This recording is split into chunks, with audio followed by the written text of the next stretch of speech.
Urgent assistance. In modern Britain, There's been a big accident. the most dramatic 999 calls The car is now on fire. often require not one, but two emergency responders. I'm a police officer, she's a paramedic. In Kent, one of Britain's biggest counties, I'm just thinking if we just cover it all. a groundbreaking joint response unit has been formed, Ready, set, lift. where both police and paramedic combine in one specialist vehicle You've been arrested for assault. to answer some of the most extreme 999 calls. Right, stand clear. Everyone clear? Shocked. We already outdone ourselves on that one. Face the wall. Mate, I can't believe we got him. Coming up, Get here now. a car thief, armed and dangerous. What have you got in your pocket? Got a Stanley blade on him. A driver in distress. What's happening? If you come with me, I'll show you. And a high-speed collision puts lives at risk. The driver of the BMW is very lucky to be walking away.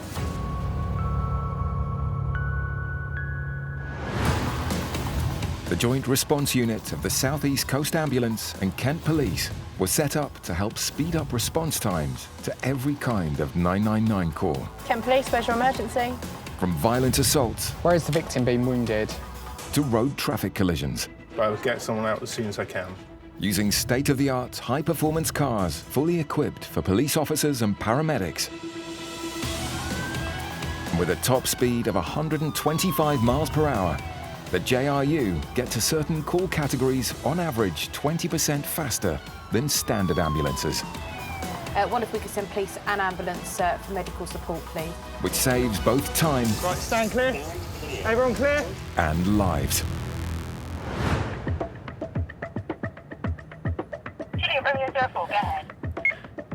The male has been assaulted. He is conscious and breathing, but he has got quite a nasty head injury. Paramedic Jordan and Special Sergeant Hannah are responding to an urgent call. We're going to a member of the public who is currently got a head injury. He's currently being restrained by another member of the public for trying to get into a vehicle. So it seems that he was trying to potentially break in or steal a car. Incidents like this are made for the Joint Response Unit. So it's a perfect JRU job. With a head injury, perfect for a paramedic to check him over, make sure, obviously, if he needs any medical attention, and obviously for the police, in case there has been any offences in terms of burglary, theft from a vehicle, anything like that going on, or criminal damage.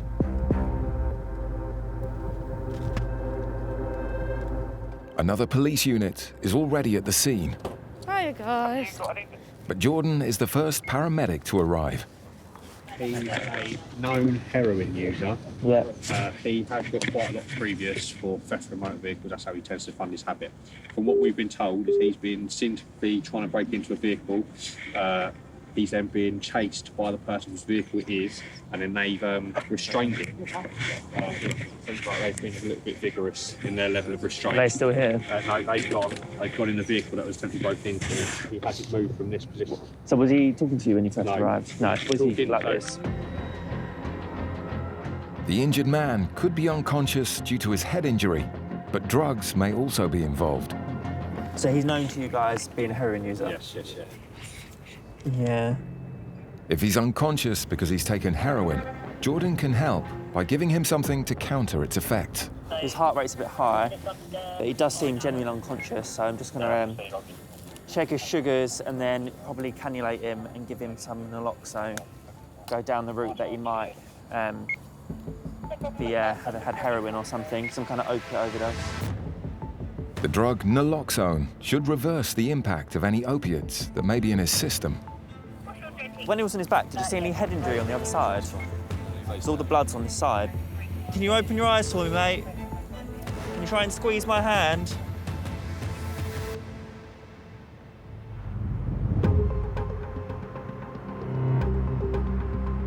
"20 miles away in Dartford, Special Sergeant Kevin and paramedic Aisha are responding to another call for help.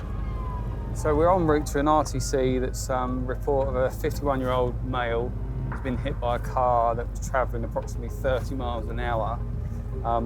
He's currently slipping in and out of consciousness and has got quite severe pain to his ribs. Any kind of pedestrian versus car is more concerning than a car versus car. Obviously, as a pedestrian, you're not as protected. You don't have all the metal around you that you do in a car. CCAM aren't aware whether the car's still on scene or not. They arrive at the location they've been given, but surprisingly, find an empty road. GR01 control, and we've just got to the location. Can't see any patients or any evidence of any accidents. Just want to see if there's any other information regarding location. One moment. I think the patient that actually was involved in an RTC earlier has gone home and is inside the property. Oh, okay, so this hasn't just happened? Okay, we're outside, so I can just knock. It's a friend that's called, so we think that maybe they might be one of these properties, so we're just going to have a knock and see if we can find out what's gone on. Hello? Hiya. Hello? Oh, yeah, I was struggling. He's in and out of sleep. Tell me exactly what's happened. I walked out behind my dad's car. Yeah. And as soon as I walked out, bang, for it. Okay, So... so... Spun him round. That knee hit him first. Right. Spun him round in the circle. And did you hit the floor? Yeah, the floor everything. Okay, so I'm just trying to gauge how the vehicle's hit you. Did it hit your face on the side? On the side. So on this side, and No, then you this side. on that side, and then I want my knee looked at. I know, darling, but we need to do this in a certain way, okay? I need to make sure that there's no other injuries that you're not feeling at the moment. Can I lift your top up and have a look at your chest? I just need to feel around your bones, all right? While Aisha treats her patient, Kevin starts his investigation into the incident, which is starting to look like a hit and run, a serious criminal offence. I'll have a wander around, just see if we can see anything.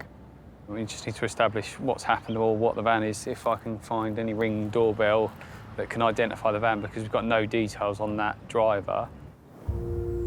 My knees broke. I swear to God, something's not right. With the man clearly in distress, Aisha has called in an ambulance. It's all You're gonna right. be all right, Tony, okay? We're gonna look after you. It's all right. I'm all right. I'm all right. I'll always be all right. Yeah.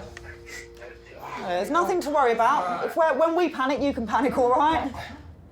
So he's got some pain in his ribs at the moment. Doesn't feel like they're broken, but might need an X-ray. The main pain that he's complaining of is in his knee, so we need to get a proper look at that. So in order to do that, we need to cut his trousers off.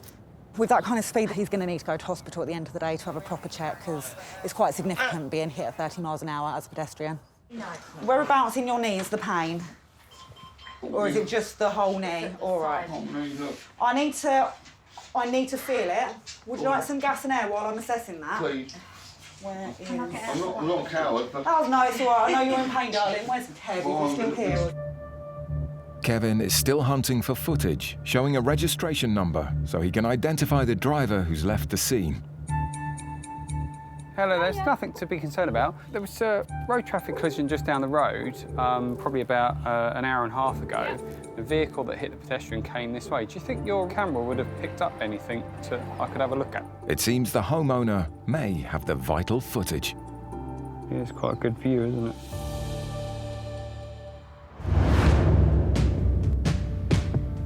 His heart rate's a bit high, some kind of opiate overdose. The JRU team are dealing with an unconscious man who's reported to have attempted to steal a car and is a known heroin user. Can you open your eyes for me, mate? Can you try and squeeze my hand? I do think it is probably drugs. Right, bit of a scratch. Obviously, preserving his life, I think, is the main priority at the moment. And then we can deal with any sort of offences later on. A heroin overdose can be fatal, and the team have moved fast to inject the man with a medicine called Naloxone that should reverse its effects. And hopefully that should make him more arousable. But so far, it's not working.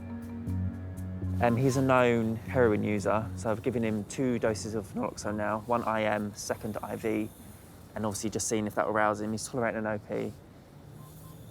I still think, just because of head injury and I don't know the impact, maybe if we get scoop. So level response is coming up now. Suddenly, Jordan feels the man moving. Can you talk to me a little bit? You're cold. We're going to get you onto the ambulance. Does your head hurt? Have you got any pain in your head? Yeah? Try and keep your eyes open. Talk to me. Yeah, so he's obviously had naloxone, and quite soon after giving it, within a minute, he started to open his eyes and move a bit more. So that's a good indication that he has had an overdose and the drug that reverses it is working. Have you got any pain anywhere? No. Where's your pain? My face. Your face. Have you got any in your neck at all? No, my head. Okay, where in your head? Do you think you can sit up and point to me? Is it at the top of your head? Where my hand is? Yeah? Okay, any in your eyes? You can't talk? Okay. He's still breathing okay for himself. The only reason I really wanted to get that naloxone in was to make sure that that was the reason he was unconscious. And now I'm quite confident it is.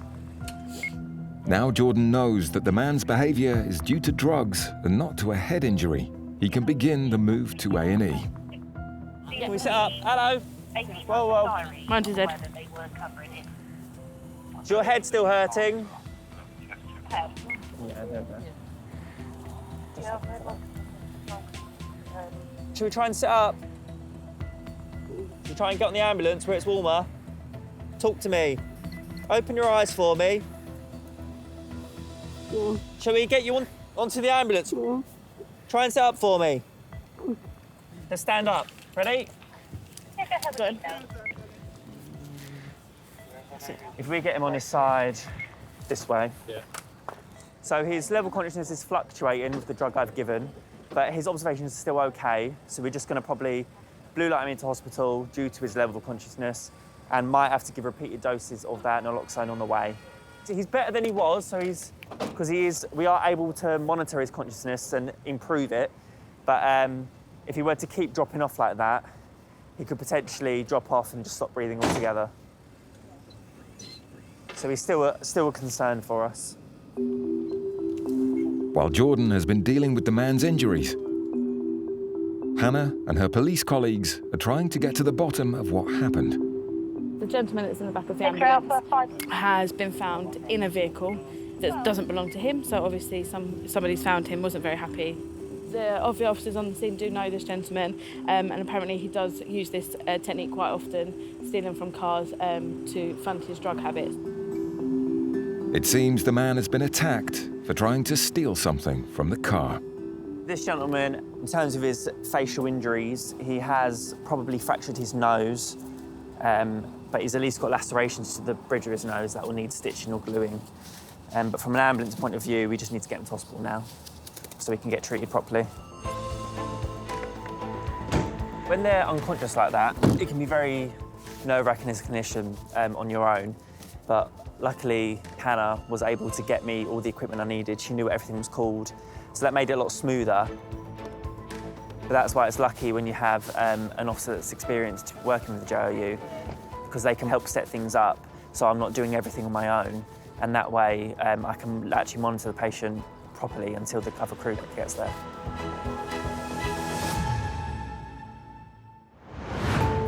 In Dartford, Special Sergeant Kevin is investigating the claim that a man has been injured by a hit-and-run driver. The van's driven down this way.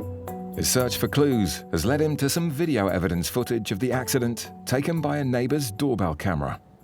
Now, at the moment, I saw a van matches the description, but unfortunately, I can't see that it was involved in an accident. It just looks like it pulled out from the house just up the road.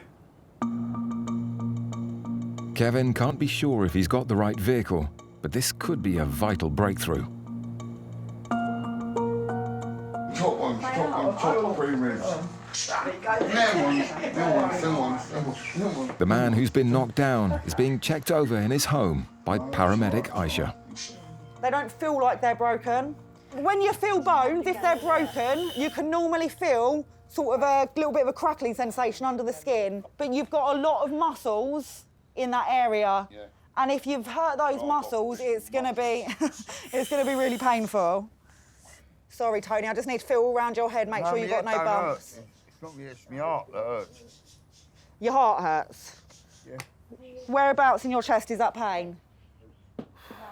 Ribs. Your ribs. How much pain are you in at the moment out of 10? About 9.5.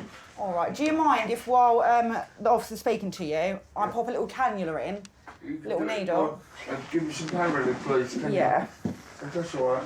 It's all right. So, I need to try and get a proper blood pressure, so whilst Kevin's talking, I need you to keep... So you're crossing out, you're coming out your drive? Yeah. They were doing a wheelie on the motorbike. I was angry and I walked out, went to kick him off it, but I didn't see the car behind. Right, mate. Was it a car or a van? With the van.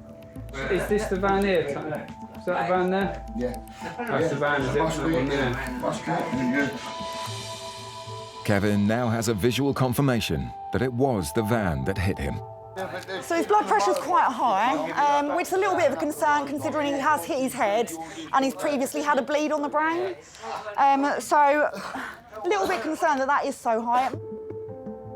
Concerned about his potential head injury, Right, all your weight free, a good one, all right?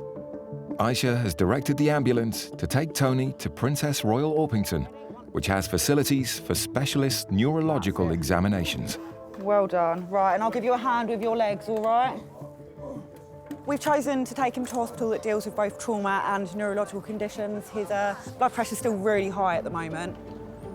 He is going to need some x-rays, some scans in hospital, make sure there's nothing further going on there. Keep an eye on him, try and get that blood pressure down and just make sure there's nothing going on like a bleed on the brain.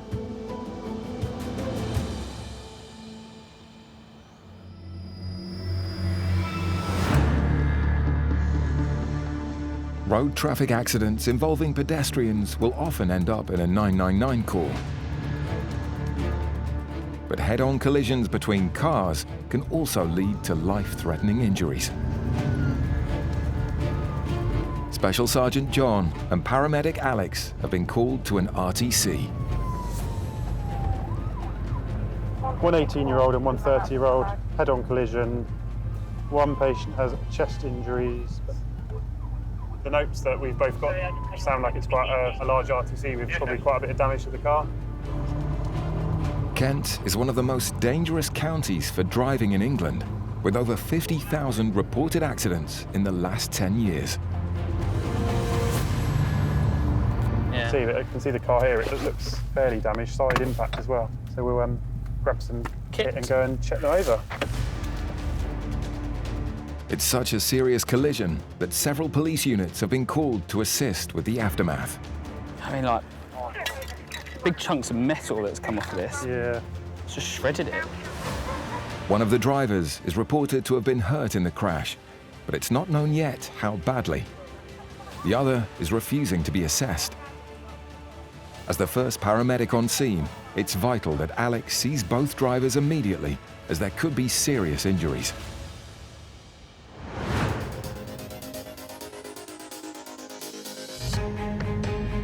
The JRU team of paramedic Nathan and Special Officer Jack Yeah, received. Thank you. are on patrol and have been asked to help search for a suspected thief in the area. A chap has been seen to break into a car, take someone's wallet, and the owner of the car has seen him do it, has chased him, grabbed his wallet back, and he can still see the suspect along the road.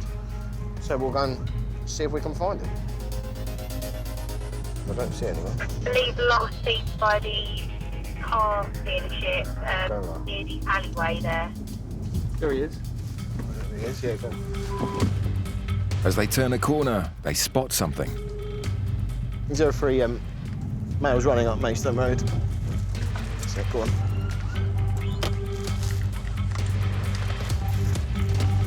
Oi, stay there. Get here. Get here. Get here. Jump over here. That's my mate. Are you sure? Are you sure? Stay there, stay there, stay there. That's my mate. Are you sure? Yeah, yeah. All right. But the man they stopped isn't the thief. He's one of the good guys, a friend of the person whose car was broken into. The victim's friends are out having a look for him, and he matched the description to a T. So as we pulled up, Luckily, his mates were there and said that it wasn't him. The thief may still be on the run, but at least the victim of the robbery managed to take a picture of him as he ran away. Go on, let's have a look. If it's who I think it is. He's got a cut across his nose. And Jack may know him. I'm pretty sure it is. The suspect is a one-man crime wave, a known heroin addict who repeatedly breaks into cars in the county. In fact, it's the same person Jack's colleagues Hannah and Jordan dealt with just 2 days ago. Can you open your eyes for me, mate? He'd been assaulted while allegedly breaking into a car, which explains the facial injuries the 999 caller had described tonight. I saw him in custody the other day. The usual MO for this guy, that I think it might be, is that he'll just go around, he'll smash windows for cars, just put his hand in and see what he can get. So if people leave a phone lying around, a wallet, a sat-nav or something like that, he'll just have the window in and away he goes, and you know, he could do 10 cars in an hour. It's now more than 10 minutes since the 999 call came in, and the chances of finding the suspect are getting slimmer. Just carry on having an area search, see if we can find him, but there's so many little roads around here that it's unlikely. After a lengthy and unsuccessful search of the area, Jack and Nathan decide to pull into a petrol station for a breather. At which point, Jack suddenly spots someone. Yeah, that last job I just dealt with, I think I can see the suspect at the co-op. You got any units that are close by? Stand by one. The suspected car thief is on the forecourt in front of them. Yeah, now. In North Kent, JRU Special Sergeant John and paramedic Alex are at a road traffic collision. One of the two drivers has been detained and is still refusing medical assessment. If you feel okay and you don't have any injuries, then... No? Okay, I'll let you do if any problems, then let me know. While the other was reported to be injured. Hello, mate. I'm okay. I've got a bit of chest pain from weight. Nothing come in the car, the airbags went off. All right. Despite the impact, both drivers have miraculously walked away from the crash. Do you remember everything happening? I remember being very surreal. Just basically, I've spun and I stopped. I got out immediately and absolutely fine. Fine. So you've got no loss of consciousness at all? I was any consciousness. Any pain anywhere at the minute? When the airbags went off and just hit me straight in the chest. Okay. Whilst Alex checks over the young man, John goes to inspect the damage to the other car, whose driver is alleged to have caused the accident. The driver of the BMW is very lucky to be walking away. Yeah, very fortunate. So I think this is probably quite a high-speed collision. Suspecting he may be over the limit, the driver of the crashed white BMW is now being breathalyzed. It hasn't worked, all right. So the time is 23:50. Okay. At the moment, I'm arresting you, failing to provide specimen of breath. Yeah. Okay. So you can actually say anything. Well, I've asked him to provide a specimen of breath. He's tried it on 4 occasions where he just seems to be extremely struggling with just following basic instructions of blowing out onto the breath test. But personally, I think you're drunk. Okay. So I've arrested him for failing to provide. Okay. You got to shut your hands, mate. All right. I can smell alcohol on him. He said he's had an alcoholic drink, or either try another breath test back there, or use other means, either urine or blood, basically. As the driver of the BMW is arrested for failing to provide a specimen of breath, the Corsa driver is still being checked over by Alex. Take a deep breath in for me. Does that hurt at all? Whereabouts is it hurting? In the centre. Okay. It hurts more when I breathe. Do you think your chest hit the steering wheel at all, or was it? Honestly, to be honest with you, all I remember is the car. When you hit in the car, going off, and I'm just spinning, and I get out, and I'm trying to find my phone, and I run over. I couldn't find my phone. I run over to the other driver to check he's conscious and he's okay. And I'm trying to wait people down to stop. Small chance that you could have the fractured ribs. It's where the seatbelt went over, I think. So you may well get some bruising. Take some paracetamol when you get home, definitely, because as your adrenaline wears off, you're probably going to become a bit more uncomfortable. If your breathing starts to become quite laboured, or you're struggling to catch your breath, which is really painful when you breathe, pop yourself to hospital, or if in doubt, give us a call back.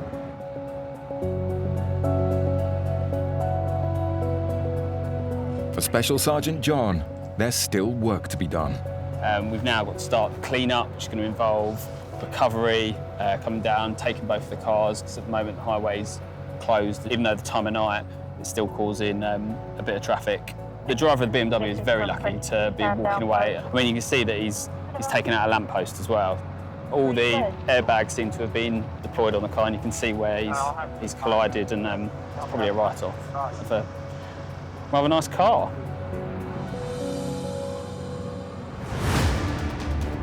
Stand by 1. Police officer Jack has tracked down a suspected car thief to a petrol station. Right, you're under arrest on suspicion of theft of a motor vehicle. You don't have to say anything may harm the offence when they mention a question. To prove he's the thief, Jack needs to search him. Hey, what you got in your pocket then? Nothing in my pocket. What have you got in your pocket? Nothing in my pocket. No. Well, stop struggling then. No, before, no. No. Stop. Stop struggling then, because you're going to get put on the floor. They suspect the man is armed. Paramedic Nathan's needed to help with the search. No, I tell you what, he's got screwdrivers in there. Just hold his hand. You just cut it this.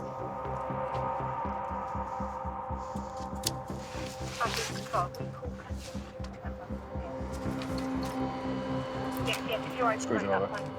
Pliers. The suspect is well known to Jack as a serial car thief. How many times do I have to meet you like this? You break into cars and we catch you. Are you breaching your bail as well? You are, aren't you? So we just pulled over to have a drink after that job, just to have a little break, really. And then just so happened that he's chosen the wrong co-op to walk past. Jack's gone and arrested him for going equipped and everything else that he's been involved in. Apparently he's known to break into cars quite frequently. Stand up. Yeah. Watch your head.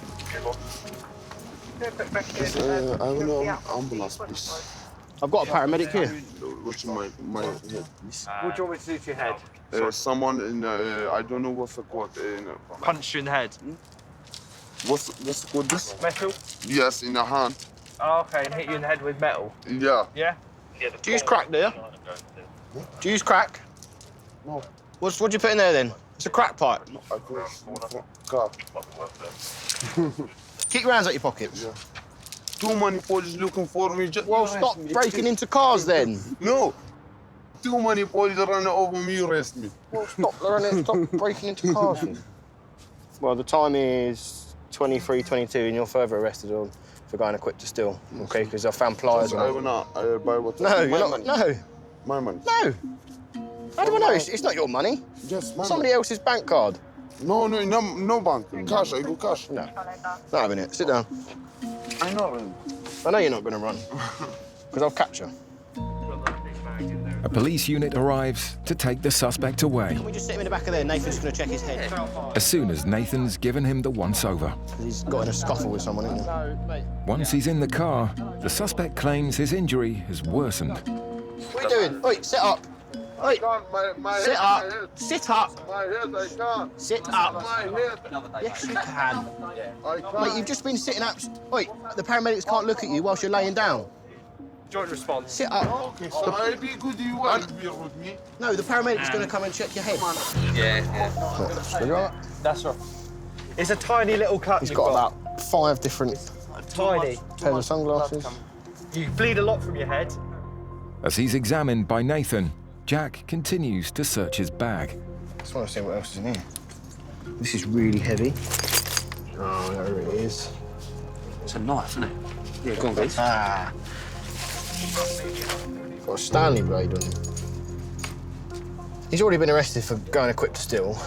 We found pliers, screwdriver, and now we've just found the Stanley blade on him. Probably all under the same umbrella. We know he's out breaking into cars, cutting into cars.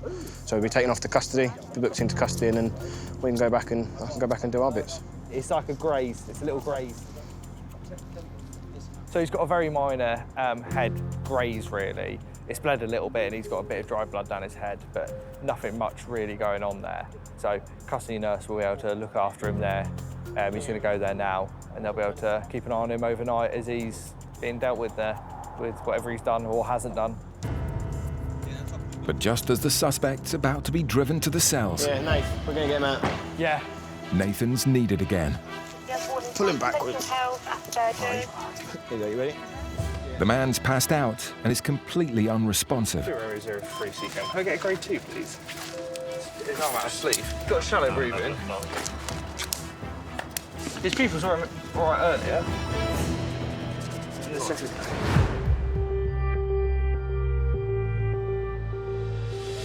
with drink drivers causing more than 200 deaths on UK roads each year. The JRU teams are constantly on the alert for people driving over the legal limit. Take brakes off. No, you've got no lights in the back at all. Police officer Ben and paramedic Lisa have stopped a car which was being driven with no lights on. She's put her foot back on the brake again. Take first brake, love. Right, now they're off. The female driver seems to be confused. Have you been drinking tonight at all? No? No. No? That's one glass, it's fine. One glass of wine? Sorry? OK, can you turn the engine off for me, please, madam? Come over here to the pavement for me. What's your name? Well, in fact, you're driving no lights on and I can smell alcohol, and you told me you've had a glass of wine. So what I'm going to do, I'm going to require you to provide a sample of breath for the purpose of a roadside breath test. If you fail to do so, or refuse to do so, it may make you liable to arrest the prosecution. Do you understand that? Yeah, any medical reason why you cannot supply me with a sample of breath? No, None at all, OK. Right. Take a deep breath and blow for me, please. Keep going, keep going, keep going, keep going, keep going, keep going. Thank you very much. OK, the result was 76. At this moment in time, you're under arrest. Suspicion of driving whilst over the prescribed limit. You were taken back to the police station where I'll place you on a machine which will tell me the exact amount of alcohol in your system. At this moment in time, you have blown 76. The legal limit is 35. OK? Could you do me a favour? Park it, please. The driver has blown more than twice the legal limit. Do you have a spare unit, please? I've got one in custody. The thought of being locked up is hitting home. All right, calm down for me. We're not going to hurt you, we're going to look after you. All right? All right, what's your first name? No, it's not the end at all. Would be helpful. It's not the end at all. It is not the end at all. My mum would be so ashamed of me. But there is little sympathy, and the woman will be taken directly to the police station. What's happening? If you come with me, I'll show you. I'll explain to you. Right. These gentlemen here, OK, you're going to sit in the back of the car with them, OK? This gentleman will sit in the back with you. I will follow you to the police station. She's upset, but to be honest, I have little tolerance for drink drivers. I see the worst things that happen when drink drivers kill people or themselves. And I know, I appreciate people make mistakes, but there are ways of getting help than going out and drink driving.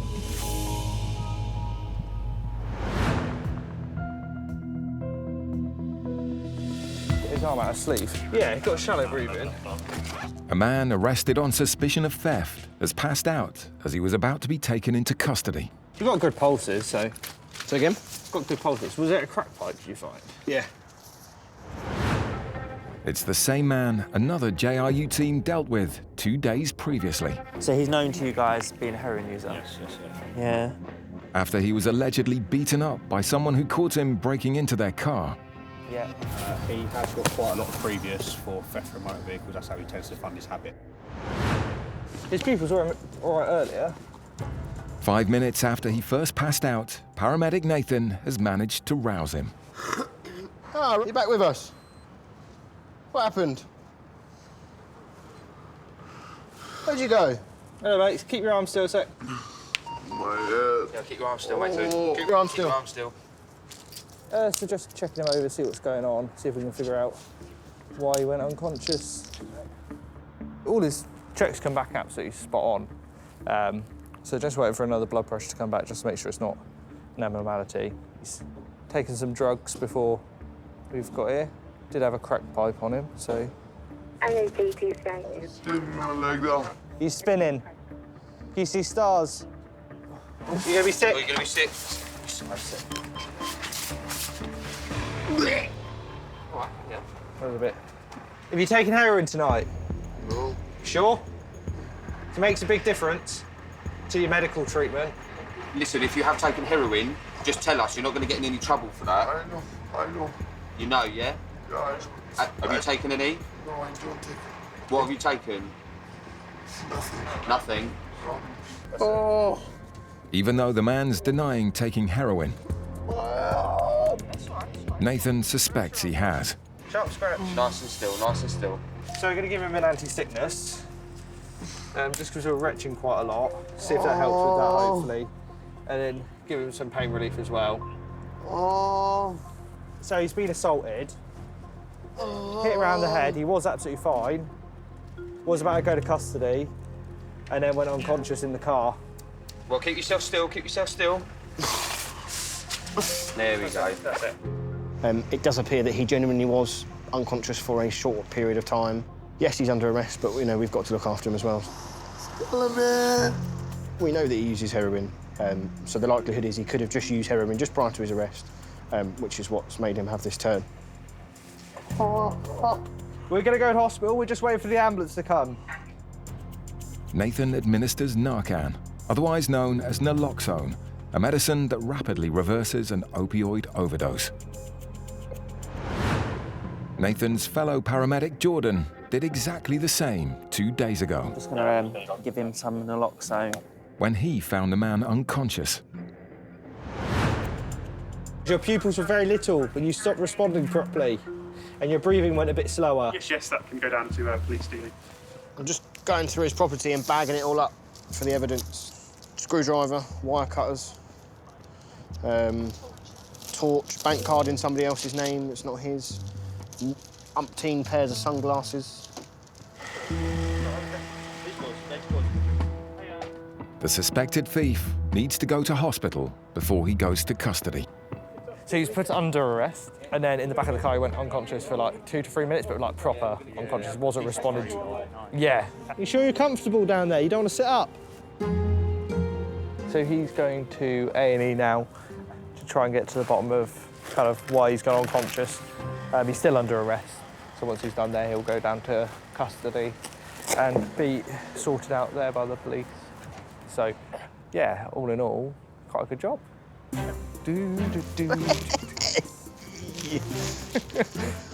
Yes, Nathan did say, is that him? DP Nathan, detective paramedic. I'll take it. I've been called worse things. Right, let's go. Right, let's get back to custody. Get in.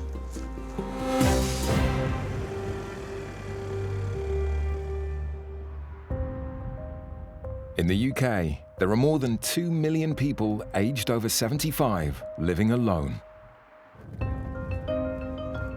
Paramedic Aisha and Special Sergeant Jack are on their way to one of them. We're going to an 89-year-old female who lives alone and has pressed her lifeline, which is something that's connected to their home landline telephone. If they press it, someone will be on the other end of it to answer, see if they need anything. And in this instance, they haven't been able to get hold of the person who's pressed it. So because there's been no response, they'll pass it through to the ambulance service. We get a lot of lifeline presses. We go to a lot of people that have fallen over, unable to get themselves up. They've got their alarm on them. 1 in 3 people aged over 65 will have at least one fall in a year, and 100,000 of them break a hip. It's just there. Let's see if I can get an answer quickly.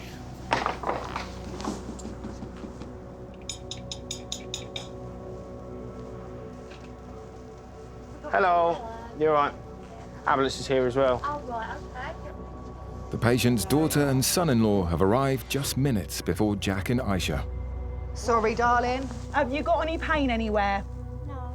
OK, darling. I'm just going to step over you and feel your wrist, if that's OK. OK, well done, sweetheart. And when did you fall? How long ago? Was it when you pressed your lifeline? About 9 o'clock, I suppose. OK. And you haven't got any pain in your neck at all? No, it's been aching anyway. Right, how much strength do you have in your legs? Not a lot. We're going to do most of the work. So that right leg, I need you to bend it at the knee for me and get your foot as flat as you can. And then Jack's going to put his foot in front of yours so they don't slip. I don't know why. I wanted to go to the pad out of the wardrobe and I slipped. Right, so... You're going to hold on to me and not the radiator? Yeah. Hold on. 3. 1, 2, 3. We've got you. We got you. That's it, have a cuddle. Don't slip hang on a minute, we're going to do the same thing again. Stay there. We're going to get you a chair with a back on it, all right? You stay there. Thank you. Now Iris is off the floor. That's better. I can see your pretty face now. Aisha can begin to check her over and find out what might have caused her to fall. Right, sweetheart. Is it okay if I do some observations on you? Your pulse, blood pressure? Yeah? Okay, yeah. Iris, are you feeling breathless? Be honest with me, darling. I do get a bit breathless. Okay. Iris's breathing difficulties might mean something more serious is going on. So, sweetheart, so I think that you've got something called atrial fibrillation, and it just means your heart rate's a little bit irregular, which normally isn't a problem. But tonight it's going into a bit of a quick rhythm. So because of that, darling, I'm going to suggest a trip up to hospital. I know you don't want to go, darling. But listen, sweetheart. Listen. But with your heart rate going a little bit quick, I'm concerned that it might start going too quick. Okay? And we're sort of getting towards it being a bit too quick at the moment. I don't want to go. I know you don't, darling. We need the hospital just to give you some medications to slow that heart rate down, and then they can send you home with some antibiotics. They won't keep you any longer than they need to. You all right? Persuading elderly patients to go to hospital is often the tricky part. Jack helps Iris into her living room, which is more accessible for the ambulance crew that's been called. Her heart is going far too quickly. That's not giving her heart a chance to completely empty the blood from the top chambers to the bottom chambers and into the body and the lungs. You're right, sweetheart. 18 minutes after they're called, the ambulance crew arrives. What made me think there's something more going on? She was sitting there very breathless. And so blood pressure has dropped. We were at 150 over 80-ish. Iris, my colleague's going to move the ambulance and bring your chair in. I'll bring you a blanket as well. Are you happy to come? I know you don't want to go, but it's certainly for the best. Iris will be checked over at A&E, just a short 10-minute drive away. Iris, I hope you feel better soon, darling, and I really am sorry you've got to go to hospital. But fingers crossed it'll be a quick one, all right? Thank you very much, guys. Thank you. All right, take care. Bye-bye. Thank you. You're welcome. They can be quite hard, emotionally tough, those sort of jobs. Nobody likes to go to an elderly person who's that upset. It makes you think of, you know, your grandparents, your parents, so it is tough. But ultimately, we've done the right thing, you know, kind of bringing her around to the idea of going into hospital and just making her understand the necessity of it. They won't keep you any longer than they need to.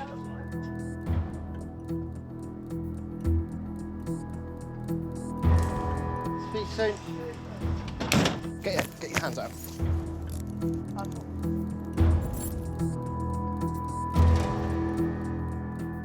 Can we sit up? Well. Let's stand up. Ready? Good. How much pain are you in right now? Okay. It hurts more when I breathe.